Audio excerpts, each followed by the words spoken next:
Thanks for coming. உங்கள் இன்விடேஷனுக்கு ரொம்ப thanks. இன்றைக்கி ஒரு மிக முக்கியமான கேள்விகளுக்குள்ளே நம்ம கடந்து போக போகிறோம். இன்றைக்கி நம்ம என்ன நேயர்கள் கேட்டிருக்கிற முதல் கேள்வி என்ன இன்றைக்கி நம்ம? ஸோ அந்த கேள்விகளுக்கு போகிறதுக்கு முன்னாடி ஒரு இன்ட்ரொடக்ஷன் பார்த்தோம். பெர்னார்ட் ஷாண்ட் ஒரு ஃபிலாசபர் இருந்தார். அவர் ஒரு விஷயம் எழுதியிருக்காரு, beware of false knowledge, it is more dangerous than ignorant. Okay, அதாவது தப்பான விஷயங்களை அரைகுறையை தெரிந்து கொண்டு இருப்பதை விட தெரியாமல் இருக்கிறது பெட்டர். Okay, for better. தெரிஞ்சிக்காமல் இருந்து ஒன்று தெரியல கூட பரவாயில்ல,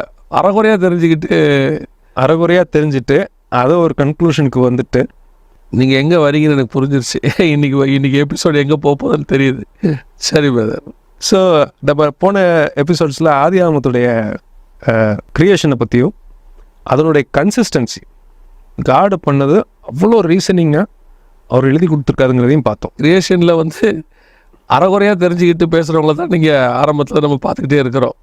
அது ஒரு வசனத்தை தெரிஞ்சுக்கிட்டு ஒரு வசனத்தை பார்க்காம அவர் எழுதி கொடுத்த முழுமையும் படித்து கொள்ளாமல், ஆமாம், அந்த அரைகுறையாக படிச்சுட்டு அதுக்கப்புறம் அவரே இல்லைங்கிறது சரி ஒரு இக்கட்டான சூழ்நிலைக்கு மனுஷங்களை தள்ளிடுது. இந்த மாதிரி ஒரு ஒரு புரிதல் இல்லாமல் ஒரே ஒரு கேள்வியை கேட்டு அதனால் விசுவாசத்தை விட்டு போனவங்க நிறைய பேர் இருப்பாங்க. அது ரொம்ப அன்ஃபார்ச்சுனேட். நம்ம 2 எபிசோடில் பார்த்ததுலேயே இவ்வளோ இருக்குன்னா இன்னும் எவ்வளோ இருக்கும்? எனக்கு தெரிஞ்ச ஒரு சில விஷயங்களை தான் நான் பேசுகிறேன். இப்போ எனக்கு தெரியாமல் எவ்வளோ விஷயம் இருக்குது. உண்மை சார். எனக்கு பைபிளில் தெரியுமான்னு கேட்டால் ஏதோ 1-2 விஷயங்கள் தெரியும், அவ்வளோதான். க்ரியேஷனை பற்றியே சொல்லணும்னாலுமே இன்னும். ஆனால் அது ஒரு பைபிளை முழுமையாக தெரிஞ்சிக்கவே முடியாது. No chance. தெரிஞ்சுக்க ஆசைப்படலாம், எனக்கு அது மாதிரி பண்ணுறேன்ப்பா, தெரிஞ்சுக்கணும்னு நான் நினைக்கலாம். ஆனாலும் முழுமையாக தெரிஞ்சுக்கிட்டவங்க யாரும் இருக்க முடியாது, சான்ஸே. இது எப்படி ஒரு எக்ஸாம்பிள் மூலமாக புரிஞ்சுக்கலாம் அப்படின்னா, எப்போவுமே நம்ம காடுடைய கெப்பாசிட்டியிலேருந்து அவர் என்ன பண்ணியிருப்பாருன்னு பார்க்கணும். நம்ம கெப்பாசிட்டிலேருந்தே பைபிள் பார்க்கவே கூடாது. அவருடைய க்ரியேட்டிங் கெப்பாசிட்டியும் புரிஞ்சிக்க முடியாது. ஒரு சின்ன எக்ஸாம்பிள் பாருங்களேன். இப்போ நான் இருக்கேன். நான் சென்னையில் இருக்கிற அண்ணா சாலையில் ஒரு இடம் வாங்கணும்னு நினைக்கிறேன். அது முடியுமான்னு கேட்டால் சாத்தியம் இல்லாத ஒரு விஷயம். இந்த லொக்கேஷனை மாற்றிப்போம். எல்லாருக்கும் வேற ஒரு இடம் தான் ரொம்ப ஆசை. துபாய் புர்ஜ் கலிஃபாவில் இடம் வாங்குறது, வீடு வாங்குறது தான் இப்போ எல்லாருக்கும் ரொம்ப ஆசையாக. அது கற்பனை கூட பண்ண விஷயம். சரி, நம்ம நினச்சா முடியாது, அது கற்பனையை கூட பண்ண முடியாத விஷயம் அது. இப்போ நீங்கள் யோசிச்சு பாருங்கள், பில்கேட்ஸ் இருக்கார். நான் இதுக்காக கொஞ்சம் அவருடைய வெல்த்தை பற்றி படித்தேன். இந்த வருஷம் செப்டம்பர் 2024 படி அவருடைய வெல்த் பார்த்திங்கன்னா $138 பில்லியன். நம்ம ரூபாய்க்கு பார்த்திங்கன்னா 11.5 லட்சம் கோடி. 11.5 லட்சம் கோடி. சரி பிரதர். இப்போ இவர் அண்ணா சாலையில் வாங்கணும்னு நினைக்கிறாரு, புர்ஜ் கலிஃபாவில் வாங்கணும்னு நினைக்கிறாரு. வெறும் 20-25 மைக்ரோசாஃப்ட் ஷேரை மாற்றி அரை மணி நேரத்தில் வாங்கிடலாம். இப்போ என்னுடைய தகுதிக்கு அது கற்பனை பண்ண முடியாத விஷயம். பில்கேட்ஸ் தகுதிக்கு அது ஒன்றுமே கிடையாது. அதே மாதிரி நம்ம சயின்டிஃபிக்குடைய அறிவுக்கு கற்பனை பண்ண முடியாத விஷயம்.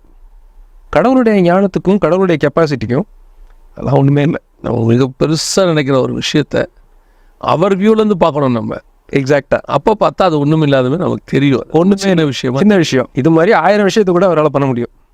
அவ்வளோ கெப்பாசிட்டி இருக்கிற ஆள் தான் தேவன். இதில் இன்னொரு விஷயம் பார்ப்போமே. ஒரு சில வருஷத்துக்கு முன்னாடி ஆக்ஸ்ஃபோர்டு யூனிவர்சிட்டியில் PhD பண்ணுற ஆண்ட்ரூ பார்க்கர் அப்படின்ட்டு ஒருத்தர் இருக்கார். அவருடைய ஸ்பெஷலைசேஷன் பார்த்திங்கன்னா பயோலூமினசன்ஸ். அந்த உயிரினங்கள்லேருந்து லைட் வர்ற உயிரினம் இருக்கு இல்லையா, அதுதான் அவருடைய ஸ்பெஷலைசேஷன் சப்ஜெக்ட். இவர் ஒரு நாத்திகர், கடவுளை நம்பாதவர், பைபிளை படித்ததும் கிடையாது. அவர் பேர் கிறிஸ்தவராக இருந்தால் கூட அவர் பைபிள்லாம் படித்தது கிடையாது. திடீர்னு ஒரு நாள் யாரோ ஏதோ ஒன்று சொல்கிறாங்க, ஜெனிசிஸ் எடுத்து படிக்கலான்னு படிக்கிறார். இவர் லைட் பயோலூமினசன்ஸில் எக்ஸ்பர்ட். அதுதான் PhD, ஆக்ஸ்ஃபோர்டில் PhD. இவர் படிக்கும்போது 1ஆம் அதிகாரத்தில் 3ஆவது வசனத்தில் படிக்கிறார். ஆண்டவர் சொல்கிறார், லெட் தேர் பி லைட்.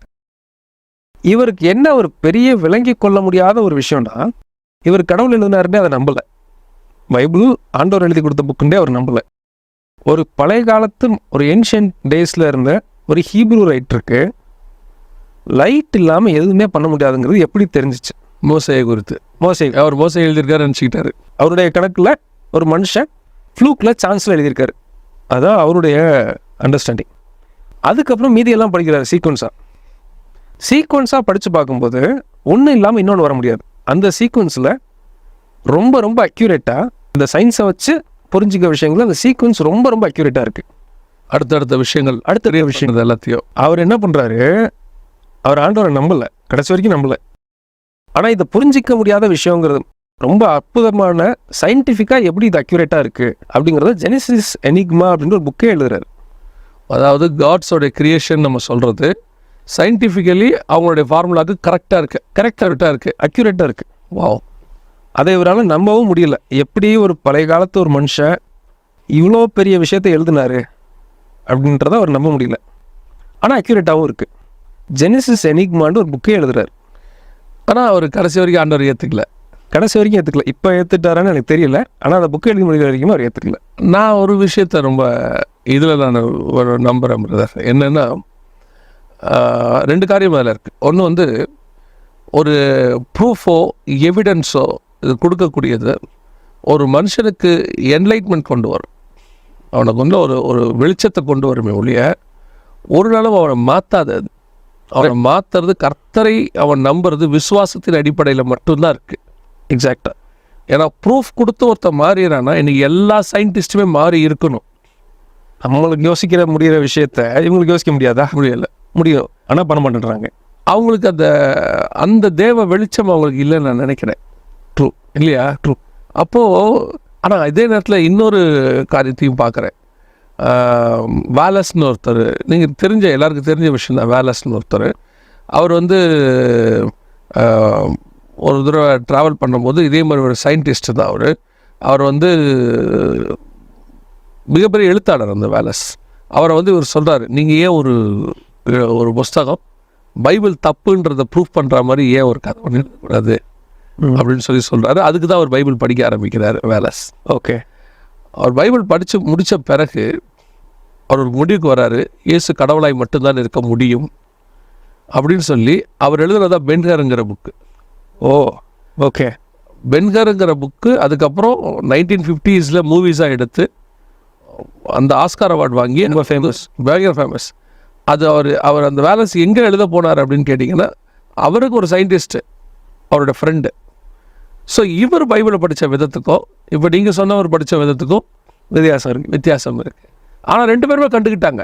அவரும் உண்மையை புரிஞ்சிட்டாரு, இவரும் உண்மையை புரிஞ்சிட்டாரு. ஆனால் இவர் அக்செப்ட் பண்ணிக்கிட்டாரு. அது விசுவாசத்தின் அடிப்படை. அதுதான் இருக்கிறதுலே ரொம்ப இம்பார்ட்டன்ட். இந்த நிகழ்ச்சியை பார்க்குறவங்களுக்கும் சொல்கிறோம், இதன் மூலமாக நாங்கள் வந்து இயேசு கிறிஸ்து தான் காடுங்கிறத ப்ரூஃப் பண்ணி அந்த இதெல்லாம் இல்லை. இயேசுவை இது இல்லாமையும் நீங்கள் ஏற்றுக்கொள்ள முடியும். இயேசு கிறிஸ்துவை விசுவாசத்தின் அடிப்படை. அவர் வந்து நமக்காக மரித்தார், உயிரோடு கூட எழுந்தார், மீண்டும் வரப்போகிறார். அவர் தேவனுடைய குமாரன். அதில் எந்த மாற்று கருத்தும் இல்லை. இது வேதத்தினுடைய வசனத்தினுடைய அந்த மகத்துவத்தை எடுத்து சொல்கிறதுக்கான ஒரு விஷயமா தான் நம்ம எக்ஸாக்டாக அதாவது சொல்லணும்னா, இவ்வளோ ப்ரூஃப் கொடுத்தாலும் நம்பாதவன் என்ன சொல்லுவான்? 10 பாயிண்ட் நீங்கள் சொல்லுவீங்க, 11வது பாயிண்ட் எடுத்து சொல்லுவான். அதாவது ஏற்றுக்கொள்ள வேணாம்னு முடிவு ஒருத்தர் சாய்ஸாக அது முடிவாக பண்ணிட்டார் அப்படின்னா ப்ரூஃப் சொன்னாலும் அவர் இன்னொரு ப்ரூஃப் கேட்பார். ஸோ இப்போ அடுத்த ஒரு விஷயம் ரீசனிங்காக நம்ம சொல்கிறோம். என்னென்னா, பைபிளோடைய கன்சிஸ்டன்சி, அதனுடைய நம்பகத்தன்மை. ஒருவேளை நீங்கள் பாருங்களேன், பைபிள் எழுதுகிறவங்க ஒரு ஆத்தர் கிடையாது, பல ஆத்தர்ஸ். ஆதி ஆகமத்தில் இருந்த கன்சிஸ்டன்சி நம்ம முந்தி ஒரு டைம் பேசணும். வெளிப்படுத்தல் வரைக்கும் ரொம்ப அக்யூரேட்டாக இருக்கும், ஒரே லைனில் போகும். ஒருவேளை இந்த புக்கை ஒரே ஒருத்தர் எழுதி கொடுத்துருந்தாருங்கிற பட்சத்தில் அதை விட இதனுடைய ரீசனிங், அதனுடைய வேல்யூ வந்து ஜாஸ்தி. பல பேர் சொல்லியும் கன்சிஸ்டண்ட்டாக இருக்குது. அதில் உள்ள ஒரு 39 பேர் எழுதியிருக்கிறாங்கன்னு நம்ம சொல்கிறோம். ஆமாம். 1400 வருஷத்துக்கு இடைப்பட்ட காலத்தில் எழுதியிருக்கிறாங்கன்னு சொல்கிறோம். ஆமாம். அத்தனை பேரும் ஒரே விஷயத்தை அக்யூரேட்டாக சொல்லியிருக்காங்க. ஏன்னா வசனமானது ஆண்டவருடைய ஆவியானவருடைய இன்ஸ்பிரேஷனுங்கிறது நம்மளுக்கு நல்லா தெரியும். எல்லாம் கரெக்டாக சொல்லியிருக்காங்க. அதுக்கு ஒரு சில ஆதாரங்களில் ஒரு சில பாயிண்ட்ஸ் நம்ம பார்க்கணும். இந்த அக்யூரசி. ஓகே. 1922 வருஷம் ஃப்ரெட்மேன் அப்படின்ட்டு ஒரு சயின்டிஸ்ட், ஒரு ஆஸ்ட்ரோஃபிசிஸ்ட், அவர் எயின்ஸ்டீனுடைய ஃபீல்டு தியரியை எடுத்து இந்த ஃபீல்டு ஈக்குவேஷனை வச்சு வானத்துடைய அளவை மெஷர் பண்ண முடியாதுங்கிறத சொல்கிறார். அதாவது நம்ம எவ்வளோதான் அது வந்து போய்கிட்டே இருக்குது, எக்ஸ்பேண்ட் ஆகிட்டே இருக்குது, அதை மெஷரே பண்ண முடியாது. அது வரைக்கும் மெஷர் பண்ணலான்னு நம்பிட்டு இருந்தாங்க. அதுக்கு முன்னாடி கொஞ்சம் மெஷர் பண்ணி எவ்வளோதான் இருக்குன்ட்டு கணக்கு போட்டுகிட்டே இருந்தாங்க. ஏதாவது ஒரு ஈக்குவேஷன் வச்சு ஓரளவுக்கு மெஷர் பண்ணிக்கலான்ட்டு. சரி, மெஷரே பண்ண முடியாதுங்கிற இதை அவர் தியரட்டிக்கலாக ப்ரூஃப் பண்ணது 1922 வருஷம், 1922 தான் ப்ரூஃப் பண்ணுறாரு.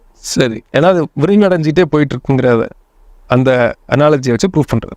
இப்போ ஒரு 2600 வருஷம் பேக் போகிறோம். எரேமியாவோடைய புஸ்தகத்தை எடுத்து படித்து பார்ப்போம். எரேமியா 31-37. கர்த்தர் சொல்லுகிறது என்னவென்றால், மேலே இருக்கிற வானங்கள் அளக்கப்படவும் கீழே இருக்கிற பூமியின் அஸ்திபாரங்கள் ஆராயப்படவும் கூடுமானால். இப்போ இருந்து நம்மளுக்கு என்ன சொல்ல வர்றாரு ஆண்டவர் அப்படின்னா, வானத்தை அளக்கவே முடியாது. இதை 2600 வருஷத்துக்கு முன்னாடியே சொல்லிட்டாரு. 2600 வருஷத்துக்கு முன்னாடி இவங்க சொல்லக்கூடிய சயின்ஸ் எல்லாம் இல்லாத காலகட்டத்தில் இவங்க அதான் சொல்கிறாங்க, இப்போ தான் அறிவியல் வளர்ச்சி வந்திருக்கு அப்படின்னு சொல்கிறாங்க இல்லையா. அதுக்கு ஒரு 2600 வருஷத்துக்கு முன்னாடியே ஆண்டவர் சொல்லிட்டாரு, பூமியை வானத்தை வந்து அளக்கவே முடியாது அப்படின்னு. ஏசாயா 40:22. அவர் பூமி உருண்டையின் மேல் வீற்றிருக்கிறார். பூமி உருண்டைங்கிறதெல்லாம் கற்பனை கூட அது இப்போ பண்ணாங்களாங்கிறது நம்மளுக்கு தெரியாது. இது BC 2700 வருஷத்துக்கு முன்னாடி. ஆமாம், இந்த பூமி உருண்டையை பற்றி ஒரு பெரிய தியரி, கான்ஸ்பிரசி தியரி, இந்த தியரி நிறையா இருக்குது. என்ன அப்படின்னு கேட்டிங்கன்னா, இந்த பூமி உருண்டைன்னு முதல்ல கண்டுபிடிச்சது யாருன்னு சொல்லுவாங்கன்னா, கலீலியோ பற்றி தான் சொல்லுவாங்க. ஏன்னா அவர் தான் ஃபஸ்ட்டு டெலஸ்கோப் கண்டுபிடிச்சார். அவர் பூமி உருண்டைன்னு கண்டுபிடிச்ச பிறகு, நான் இது வழியாக இன்னொரு மெசேஜ் உங்களுக்கு சொல்ல விரும்புகிறேன், வேற ஒன்றும் இல்லை. கண்டுபிடிச்ச பிறகு அவரை அன்னைக்கு உள்ளதான மதவாதிகள், கிறிஸ்தவ மதவாதிகள் என்ன பண்ணிட்டாங்கன்னா, அவரை சிறைச்சேதம் பண்ணிட்டாங்க. சயின்டிஸ்டுக்கெல்லாம் அன்றைக்கி அவங்க ஒரு விதமான கட்டுப்பாடுகள் விதித்து, சயின்டிஃபிக்கல் தியரி எதையுமே நம்ம வந்துட்டு நீங்கள் வெளியிடக்கூடாது, அதை முதல்ல கொண்டு வந்து கவுன்சில்கிட்ட கொடுக்கணும், கவுன்சில் பார்த்து அப்ரூவ் பண்ணணும்.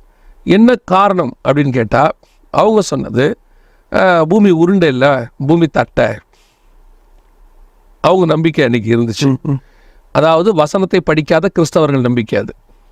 மதவாதிகள் அவங்க தானே. அவங்க வந்துட்டு வசனத்தை சரியாகவும் படிக்காமல் தங்களுக்குன்னு ஒரு கொள்கையை வச்சுக்கிட்டு, அந்த கொள்கையின் மேலே ஒரு ராஜ்யத்தை கட்டிக்கிட்டு, அது மேலே உட்காந்துக்கிட்டு அதில் அவங்க ஆட்சி பண்ணிக்கிட்டு இருக்கிறாங்க. அப்படி செய்யக்கூடியதான அந்த மதவாதிகள் அன்னைக்கு வந்துட்டு கலீலியோவை பிடிச்சி சிறைச்சேதம் பண்ணியாச்சு. ஸோ அதிலிருந்து சயின்டிஸ்ட் இது ஒரு தியரி இருக்குது. அதிலிருந்து இந்த கிறிஸ்தவத்துக்கு எதிராக சயின்ஸை திருப்பிட்டாங்க. சயின்ஸும் கிறிஸ்டியானிட்டியும் எங்கே மோத ஆரம்பிச்சதுன்றதுக்கான ஒரு கான்செப்ட் அது. ஓகே, அப்போ தான் சயின்ஸ் வந்து என்ன சொல்லுதுன்னா, இந்த கிறிஸ்தவம் வந்து சயின்ஸுக்கு அகெயின்ஸ்டாக இருக்குது நம்ம அப்படின்னு சொல்லி அதிகப்படியாக கிறிஸ்தவத்துக்கு எதிராக சயின்ஸ் மாறினது அப்போ தான் சொல்லுவாங்க. ஒரு பெரிய குரூப் உருவானாங்க அப்படின்னு சொல்லுவாங்க. ஆனால் இந்த வசனம் 2700 வருஷத்துக்கு முன்னாடி இருக்கு. இப்படி சயின்டிஸ்டில் அறகுற பிரச்சனைகள் இருக்கோ, நம்மள்கிட்டே அது பிரச்சனை இருக்குது. ஒன்றும் நம்மளுக்கு முழுசாக தெரியாதுங்கிறத நம்ம புரிஞ்சுக்கணும். அதை நம்ம ஏற்றுக்க மாட்டாங்க நிறைய பேர். இவங்களாம் ஒரு தியரியை உண்டாக்கிக்கிறாங்க. ஆமாம், அந்த தியரிக்கு ஏற்ற மாதிரி வசனத்தை மாற்றிக்கிறாங்க சில இடத்துல. கரெக்ட் இல்லையா? முன்னாடியும் பின்னாடியும் வசனத்தை கட் பண்ணிட்டு துண்டா நடுவில் எடுத்துப்பாங்க, அதை டாக்டரினாக மாற்றுவாங்க. இது எல்லாம் இன்னைக்கு நேற்று இல்லை, பல ஆயிரம் வருஷங்களாக நடந்துக்கிட்டே இருக்குது. அதாவது ஒரு இதில் சொல்லுவாங்க, பெரிய ஊழியக்காரங்களாம் சொல்லுவாங்க, அதாவது பேலன்ஸ் தியரின்னு சொல்லுவாங்க. பேலன்ஸாக நீங்கள் போகணும் அப்படிம்பாங்க. இந்த பேலன்ஸுங்கிறத வந்து சரியாக எடுத்துக்கிட்டிங்கன்னா கரெக்டாக தான் இருக்கும். அநேகர் இந்த மாதிரி இயேசுவை ஏற்றுக்கொள்ளாமல் போனதுக்கும் காரணமாக இருக்குது. இவ்வளோ சயின்டிஃபிக்கல் ப்ரூஃப் உள்ள ஒரு புக்கையும் இவ்வளோ தூரம் உள்ள ஒரு காடையும் உலகத்தில் வேறு எங்கேயுமே இல்லை, பார்க்க முடியாது. அவரை விட்டுட்டு ஒரு குரூப்பு போகுது, ஒரு குரூப் இவர்கிட்ட வராமையே இருக்குது அப்படின்னா காரணம் யாருன்னா, நடுவில் இருக்கிற அந்த மிகப்பெரிய தடைக்கற்கள். எல்லா இடத்துலையும் இப்படி ஒருத்தர் உட்காந்துருக்காங்க. உட்காந்துக்கிட்டு குருடர்களுக்கு குருடர் மாதிரி இவங்களும் போகிறதில்லை, அவங்களும் பிரவேசிக்க விடுகிறதில்லை. அந்த பரிசேயர்கள் சதிசேயர்கள் மாதிரி அந்த மாதிரி அவங்களா லாவை புரிஞ்சுக்கிறது, அதுக்கப்புறம் அவங்களே அதுக்கு ஒரு லா எடுத்துக்கிறது. அதான் அழகாக சொல்வார், உங்கள் இருதயத்தின் கடினத்தின் நிமித்தமே மோசே அப்படி சொன்னான் அப்படிம்பார். நான் சொல்லலை, உங்களுக்காக மோசே அப்படி எழுதினார். இன்றைக்கி இவங்க எல்லாரும் அந்த மாதிரி எழுதி இன்றைக்கி ஒரு இந்த பூமி உருண்டைங்கிறது எத்தனாயிரம் வருஷம் ஒரு பைபிளில் இருக்குது. இப்போவும் ஃப்ளாட் தியரியை நம்புறவங்க இருக்கிறாங்க, இப்போவும் இருக்காங்க. ஓகே, ஆர்கியூமெண்ட்டுக்கு வருவாங்க, பூமி தட்டை தான் ஃப்ளாட்டு அப்படின்னு சொல்லிட்டு சயின்டிஸ்ட் வந்து நாசாவில் சொல்கிறதெல்லாம் தப்பு. இப்போ சயின்டிஸ்ட் இவங்க கருத்தை எடுத்துப்பாங்க. பாருங்கள் இந்த கிறிஸ்தவங்க எப்படி பேசுகிறாங்க பாருங்கள், அவங்களுக்கு ஏற்ற மாதிரி அதை மாற்றிக்கிறாங்க. ஸோ இந்த பூமி உருண்டைங்கிறது ரொம்ப இம்பார்ட்டண்ட்டான வசனம்னு சொல்ல வரேன் நான். ரொம்ப ரொம்ப ரொம்ப நல்லா நீங்கள் சொன்னீங்க. இது ரொம்ப ரொம்ப ஒரு முக்கியமான பாயிண்ட் நீங்கள் சொல்கிறது. ஏன்னா கிட்டத்தட்ட எத்தனையோ 1500களில் தான் அது நடந்த சம்பவம். ஸோ அதிலிருந்து இன்னைய வரைக்கும் ஒரு 400-500 வருஷமாக இந்த தியரி வந்து கிறிஸ்தவத்துக்கு எதிராக நின்று போராடிக்கிட்டு இருக்கு. எங்கேயாவது எடுக்கும்போது டக்குன்னு கலிலேவை எடுத்துருவாங்க. கலிலேய உருண்டைன்னு சொல்லி நீங்கள் தானே கொன்னீங்க. நாங்கள் கொல்லலை, பைபிளும் அப்படி சொல்லலை. இது தப்பாக பயன்படுத்துகிற ஆட்கள் கொஞ்சம் பேர் இருக்கிறாங்க, இன்றைக்கும் இருக்கிறாங்க இந்த மாதிரி ஆட்கள். அது கிறிஸ்துவை விட்டுட்டு கிறிஸ்தவத்தை பார்க்குற விஷயமா தான். Super word. அடிக்கடி ஆண்டவர் எனக்கு சொல்லிக் கொடுக்குறது ஒன்று தான், we are not religious people, we are spiritual people. கிறிஸ்துவை பார்க்கக்கூடிய ஒரு ஆட்களாக இருக்கணும். கிறிஸ்துவின் சாயலை தான் மாறணும்னா கிறிஸ்தவனை மாறணுன்ற அவசியமே கிடையாதுல்ல. ட்ரூ, அதுதான். ரொம்ப நல்ல எக்ஸ்பிளனேஷன் அது. இப்போ சொல்ல போது it will flow your mind. நம்ம மைண்டை வந்து இதை ஒரே ஒரு வசனம் போதும் இந்த பைபிளை ஒருத்தன் நம்புறதுக்கு. இது எங்கே இருக்குன்னு பார்த்தீங்கன்னா யோபு 26:7. அவர் உத்திர மண்டலத்தை வெட்ட வெளியிலே விரித்து பூமியை அந்தரத்திலே தொங்க வைக்கிறார். இதை இங்கிலீஷ்லேயும் வாசிக்கிறேன், அது இன்னும் நல்லாயிருக்கும். He spreads out the northern skies over empty space. He suspends the earth over nothing. ஒரு அந்தரத்தில் அதை மிதக்க விட்டார். சஸ்பென்ஸ்னால் மிதக்க விடுறது தானே. எந்த வித ஒரு கீழே ஒரு சப்போர்ட்டும் இல்லாமல் அந்தரத்தில் மிதக்க விட்டார் பிளானட்டை, எர்த்தை. இது வந்து என்னுடைய மைண்டுக்கு, என்னோட கற்பனைக்கு மீறி ஒரு விஷயமா தான் அதை நான் பார்க்குறேன். இதோடைய இந்த ஒரு வசனம் போதும் ஒருத்தர் நம்புறதுக்கு, இந்த பைபிள் நம்புறது. அதாவது 4000 இயர்ஸ்க்கு முன்னாடி யோபு வந்து மோசே காலத்துக்கு முற்பட்டவர்.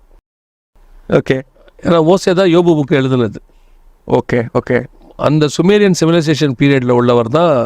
ஈராக்கில் சுமேரியன் சிவிலைசேஷன் ஃபார்ம் ஆகும்போது இவர் வந்து இப்போ சொல்கிறாங்க நம்ம இதில் கிட்ட ஈராக் கிட்ட இருந்தவர் தான் நம்ம யோபு அப்படின்னு சொல்கிறாங்க. யோபுவின் கல்லறைகள் அங்கே இருக்குன்னுலாம் சொல்கிறாங்கன்னு வச்சுக்கோங்களேன். 3000 to 3500 இயர்ஸ் கேப் அந்த காலகட்டத்தில் தான். அதாவது இஜிப்சியன் இதிலேருந்து இவங்க எக்ஸைல் ஆகிற போது அந்த காலகட்டத்தில் ஒரேவர் தான் யோபு அப்படின்னு சொல்லப்படுது. ஆபிரகாம் காலத்துக்கும் இந்த காலத்துக்கும் இடைப்பட்டவர் அப்படின்னு சொல்கிறோம். அன்னைக்கு எப்படி இவ்வளோ பெரிய சயின்டிஃபிக்கல் ப்ரூஃப் கிடைக்கும்? கற்பனை கூட பண்ண முடியாது. ஒரு கற்பனை மீன்ஸ் ஒரு 0.1% கூட யோசிக்க முடியாது ஒருத்தர். எனக்கு ஒரு சம்பவம் ஞாபகம் வருது பிரதர். நிலாக்கு போனாங்களே 3 பேர். ஆமாம், போயிட்டு வந்த 3 பேரில் ஒருத்தர் ஆண்டவர் ஏற்றுக்கிட்டார். ஓகே. நீல் ஆம்ஸ்டாங் கூட இன்னும் 2 பேர் போனாங்க, யூரிகாரின் ஒருத்தர் போனாங்க. போயிட்டு வந்தாலும் ஆண்டவர் ஏற்றுக்கிட்டார். ஒரு கட்டத்தில் அவர் ஏற்றுக்கிட்டதுக்கு ரீசன் சொன்னார், நான் நிலாவில் இருந்து அப்போ பூமியை பார்த்தேன். இந்த இப்போ எப்படி நிலா வானத்தில் சும்மா அந்தரத்தில் இருக்கு, அதே மாதிரி பூமி எனக்கு அந்தரத்தில் இருக்குது. அதில் தான் நான் இத்தனை வருஷம் இருந்தேனா? பிரமிப்பாக இருக்குது, எப்படி இது கீழே விழுகாமல் இருக்குது. அதில் தான் நான் இருந்தேனான்ட்டு அவர் அதில் வச்சு தான் அக்செப்ட் பண்ணியிருக்கிறாரு. இவர் வந்து இது நடந்தது 1960s. இப்போ இந்த வசனம் வந்து 4000 இயர்ஸ் பேக். எனக்கு இதை ஃபஸ்ட்டு நான் படிக்கும்போது எனக்கு ரொம்ப பிரமிப்பாக இருந்துச்சு. எவ்வளோ ஒரு மனுஷங்க போராடி கண்டுபிடிச்ச விஷயத்த ஜஸ்ட் லைக் தட் சொல்லிட்டு போயிட்டார். பிரமிப்பாக இருக்குது. இதில் என்ன நம்ம இன்னும் பிரமிக்கத்தக்க ஒரு விஷயம் என்னென்னா, இந்த 3 பேர் இப்போ 3 பாயிண்ட் நம்ம பார்த்தோம். 3 பேருக்கும் சம்மந்தமே கிடையாது. ஓகே, வெவ்வேறு காலகட்டத்தில் வந்தோம். எரேமியா வேறு காலகட்டம், ஏசாயா வேறு காலகட்டம், யோபு வேறு காலகட்டம், ஜெனிசிஸ் வேறு காலகட்டம். ஆமாம். இதை ஒரு லைன் போட்டிங்கன்னா 100% ஒரே சீக்வன்ஸில் போகிறத நம்ம பார்க்கலாம். அத்தனை பேரும் ஒரே விஷயத்தை எழுதியிருக்காங்க. இது சொல்லும்போது நான் இன்னொன்று சொல்லிட்டோமா, இவங்க எல்லாம் வெவ்வேறு நாட்டு சார்ந்தவங்க. கரெக்ட். மோசே ஒரு யோபு வந்து இந்த பக்கம் ஈஸ்ட்ல இருந்துக்கார். கிழக்கத்திய புத்திரர்களில் தான் அவரை பற்றி சொல்லுது. ஓகே, கிழக்கத்திய புத்திரர்னா ஈரான் இந்த சைடை சார்ந்தது தான். கிழக்கத்திய புத்திரர்கள் அவர் இருந்திருக்கிறாரு. ஓகே. எரேமியா இதை சார்ந்தவர், நேபுகாத் நேச்சார் பீரியடை சார்ந்தவர். ஏசாயா உசியா ராஜாவுடைய காலத்தை சார்ந்தவர். இவங்க எல்லாரும் வெவ்வேறு காலகட்டத்தை சார்ந்தவங்க. வெவ்வேறு ஜெனிசிஸ் வந்து எங்கேயோ இருக்கு. என்ன ஒரு இன்னும் பிரமிப்பாக இருக்குது. ரொம்ப நீங்கள் சொன்ன மாதிரி இந்த சீக்வன்ஸ் ரொம்ப கரெக்டாக இருக்குது, அக்யூரேட்டாக இருக்குது, பர்ஃபெக்டாக ஒவ்வொரு காலகட்டத்தில் எழுதுனவங்களும். இது கூட இன்னும் மாதிரி வேறு ஏதாவது இருக்குது? இன்னும் நிறையா இருக்குது. இன்னும் ஒன்று சொல்லலாம் இந்த எபிசோடில். மீதி ஒரு சில பாயிண்ட்ஸை நெக்ஸ்ட் எபிசோடில் நம்ம பார்க்கலாம். ஸ்டார்ஸை வந்து கவுண்ட் பண்ண ஆரம்பித்தாங்க. முந்தி காலத்து மனுஷங்கள் இதை கவுண்ட் பண்ணி நம்பர் பண்ணிடலாம், எத்தனை ஸ்டார் இருக்குன்னு கவுண்ட் பண்ணிடலாம் அப்படின்றத யோசித்தாங்க. அதுக்கப்புறம் கலீலியோ வந்து ஒரு டெலஸ்கோப் கண்டுபிடிக்கிறாரு. அவர் ஃபஸ்ட்டு கவுண்ட் பண்ணி பார்த்ததுக்கும் அந்த டெலஸ்கோப்பை வச்சு பார்க்கும்போது 30,000 ஸ்டார்ஸ் எக்ஸ்ட்ரா இருக்கிறத சொல்கிறாரு. அகெயின் ஜாஸ்தியாக இருக்குது. ஓகே, அதுக்கப்புறம் ரொம்ப வளர வளர அப்புறம் தான் தெரியுது இதை கவுண்டே பண்ண முடியாது அப்படின்ட்டு. இப்போ பேக் திரும்ப ஜெனிசிஸ் 15:5 போவோம். அதே அவன் 15:5 அப்புறம் ஆண்டவர் சொல்கிறார், ஆபிரகாம்கிட்ட சொல்கிறார் ஆண்டவர், நட்சத்திரங்களை என்ன கூடுமானால் என்ன உன் சந்ததி அவ்வண்ணமாக இருக்கும் அப்படின்னு சொல்கிறார். அப்படின்னு என்ன அர்த்தம்னா நட்சத்திரத்தை என்ன முடியாது அப்படின்னு அர்த்தம். இப்போ சொல்கிறாங்க நட்சத்திரத்தை எண்ணணும் அப்படிங்கிறதுக்கு ஒரு அனாலஜி சொல்கிறாங்க. ஒரு இதில் படித்தேன் நான். ஒரு கம்ப்யூட்டர் இருக்குது, அது ஒரு செகண்டுக்கு 10,000 கால்குலேஷன்ஸ் போடும் ஒரு செகண்டுக்கு. அந்த கம்ப்யூட்டர் 3 கோடி வருஷம் உட்காந்து கவுண்ட் பண்ணிகிட்டே இருந்தால் எவ்வளோ ஒரு நம்பர் வருமோ ஓரளவுக்கு ஸ்டார்ஸோட கவுண்ட்டை நம்ம கண்டுபிடிக்கலான்றாங்க. ஓரளவுக்கு 3 கோடி வருஷம் 10,000 கால்குலேஷன் ஒரு செகண்டில் ஒரு கம்ப்யூட்டர் போட்டுச்சுன்னா செகண்டுக்கு 10,000 கால்குலேஷன் போட்டு 3 கோடி வருஷம் அந்த மாதிரி இன்ட்டு 60 இன்ட்டு 24 இன்ட்டு 365 இன்ட்டு 3 கோடி வருஷம் 3 கோடி வருஷம் போட்டு வந்தால் ஓரளவுக்கு ஸ்டார்ஸை நம்ம எண்ண முடியுங்கிறாங்க. இப்போ நம்ம பார்வையே மாறணும் பிரதர். நான் சொல்கிறேன், இது வெறும் வாக்குத்தத்த வசனமாக மட்டும் தானே பார்த்துட்டு இருந்துருக்குறோம் நம்ம. கரெக்ட் இல்லையா? கரெக்ட். அதாவது நட்சத்திரங்களை என்ன குடும்பம் என்ன உன் சந்ததி அவண்ணமாக இருக்கும் கத்திரவனையா சந்ததியை பற்றி தானே பேசுகிறோம். நட்சத்திரங்களை என்ன குடும்பமானால் என்ன அப்படிங்கிறத வந்து சயின்ஸாக பார்த்தா அன்றைக்கே சொல்லிட்டார் நட்சத்திரத்தை எண்ண முடியாது அப்படின்னு. முடியாது, மனுஷனால என்ன முடியாது, மனுஷனால அதை என்ன முடியாதுன்னு அன்றைக்கே சொல்லிட்டார். இன்றைக்கி இவங்க எல்லாத்தையும் ப்ரூவ் பண்ணி டெலஸ்கோப் வச்செல்லாம் பார்த்து அதுவும் என்ன முடியுன்றத இவங்க ட்ரை பண்ணி பார்த்துட்டு என்ன முடியாதுன்னு இவங்க சொல்லிட்டாங்க. இப்போ எக்ஸாக்ட் இவங்க இன்றைக்கி சொல்கிறத 4000 வருஷத்துக்கு முன்னாடி பைபிள் சொல்லிடுச்சு. ஏன்னா அவர் மோசேக்கு முன்னாடி அவர் ஆபிரகாம். கரெக்ட். 4000 வருஷம் 3500 வருஷம் 1500 வருஷம் 2000 வருஷமாக சொன்னவங்க அத்தனை பேரும் ஒரே அக்யூரேட்டாக ஒரே இதை சொல்லியிருப்பாங்க. சயின்ஸில் பேசியிருக்காங்க இல்லையா? பிரமிக்கத்தக்க விஷயம். அது எவ்வளோ பெரிய விஷயம். இவர் நாடோடியாக வந்தவர், ஆபிரகாம் நாடோடியாக அங்கே வந்தவர், எரேமியா அந்த ஊரில் இருக்கக்கூடியதான ஒரு ஆள், யோபு ஈஸ்டர்ன் சைடில் இருக்கக்கூடியதான ஒரு பணக்காரரு இல்லைங்களா? ஆமாம். அப்போ இவங்க அத்தனை பேரும் வெவ்வேறு இதில் இருக்க யாருமே சயின்டிஸ்ட் இல்லை. அதான் ரொம்ப முக்கியம். இவங்க யாருமே பிஎஸ்சி கெமிஸ்ட்ரி எடுத்தோ பிஎஸ்சி ஃபிசிக்ஸ் எடுத்தோ படித்தவங்களாம் இல்லை. சயின்டிஸ்ட் கிடையாது, ஃபிலாசபர்ஸ் கிடையாது, எதுவுமே கிடையாது. இவங்க இன்னும் சொல்ல போனால் ஒரு வாதத்துக்கு சொன்னால் படிப்பறிவு இல்லாதவங்க. முக்கால்வாசி பேர் படிப்பறிவு இல்லாதவங்க. இவங்க அத்தனை பேரும் சயின்டிஃபிக்கலாக பேசியிருக்காங்க. பர்ஃபெக்டான ஒரு விஷயத்தை, எக்ஸாக்ட்லி அக்யூரேட்டான ஒரு விஷயத்தை. இப்படி ஒரு பைபிளும் இப்படி ஒரு வேதமும் 100% உலகத்தில் இல்லை, சான்ஸே இல்லை. அதை நம்ம லாஸ்ட் டைம் பார்த்த மாதிரி நீங்கள் இன்னொரு வேர்ல்டு வியூவை டெஸ்ட்டு கூட பண்ண முடியாது. இதுக்கு போடுற ப்ரெஷர் இவ்வளோ நம்ம போட்டு குடஞ்சி அதில் உருட்டி எடுக்கிறோம் இல்லையா, அது மேலே அவ்வளோ பாரத்தை போட்டு இந்த டெஸ்ட்டில் 1% கூட எந்த வேர்ல்டு வியூவும் பண்ண முடியாது, டெஸ்ட்டே பண்ண முடியாது. உண்மைத்தன்மை இருக்குது இல்லைங்கிறதெல்லாம் ரெண்டாவது. டெஸ்ட் பண்ணி பார்க்குறதுக்கு கூட அதில் டஃப் இருக்காது. அடுத்த பார்ட்டு அவ்வளோ டெஸ்ட் பண்ணி பார்த்தோம், ஒரு தடவை கூட தப்பாகாத புக்கு அக்ராஸ் சென்ச்சுரிஸ், மில்லினியல்ஸ், 1000 வருஷமாக மிஸ்டேக் இல்லாமல் இன்னைக்கு வரைக்கும் அது அக்யூரேட்டாக இருக்குது. இது சார் ஐசாக் நியூட்டன்லேருந்து அத்தனை பேர் டெஸ்ட் பண்ணியிருக்கிறாங்க. அவங்க எல்லாமே பண்ணி பார்த்துருக்காங்க. ஆல்பர்ட் ஐன்ஸ்டீன் வரைக்கும் இன்றைக்கி இருக்கிற எத்தனையோ சயின்டிஸ்ட் இவ்வளோ பேர் செக் பண்ணி இதுக்கு ப்ரூஃப் கொடுத்துருக்காங்க. ஆனால் இன்றைக்கி எங்கேயாவது ஒரு மூலையில் யூடியூப்பில் உட்காந்துக்கிட்டு கடவுள் இல்லை, இது பைபிள் தப்பு, இது எழுதுறது தப்புன்னு சொல்லிட்டு இருக்கேன். Amazing brother, amazing God we have. ரொம்ப சந்தோஷம். இந்த பயணம், இந்த கேள்வி பதில் இன்னும் தொடரும். கர்த்தருக்கு சித்தமானால், வருகை தாமதிக்குமானால் நேரம் முடிவடைகிறது. நம்முடைய கர்த்தரை மகத்துவத்தை மகிமைப்படுத்துங்க, அவ்வளோதான். வேறு ஒன்றுமே செய்ய முடியாது. மகிமைப்படுத்துறதுக்கு தான் இவ்வளவோ. நினச்சி கர்த்தர் செய்த நன்மைகளுக்கு நான் எண்ணத்தை செலுத்த வேணும். சங்கீதக்காரர் சொன்ன மாதிரி நினச்சி துதிக்கத்தான் வேணும். ஸோ எங்களுக்காக ஜெபம் பண்ணிக்கொள்ளுங்க, பிரதருக்காக ஜெபம் பண்ணிக்கொள்ளுங்க. கர்த்தருக்கு சித்தமானால் இன்னொரு எபிசோட் வழியாக உங்களை சந்திக்கிறோம். God bless you.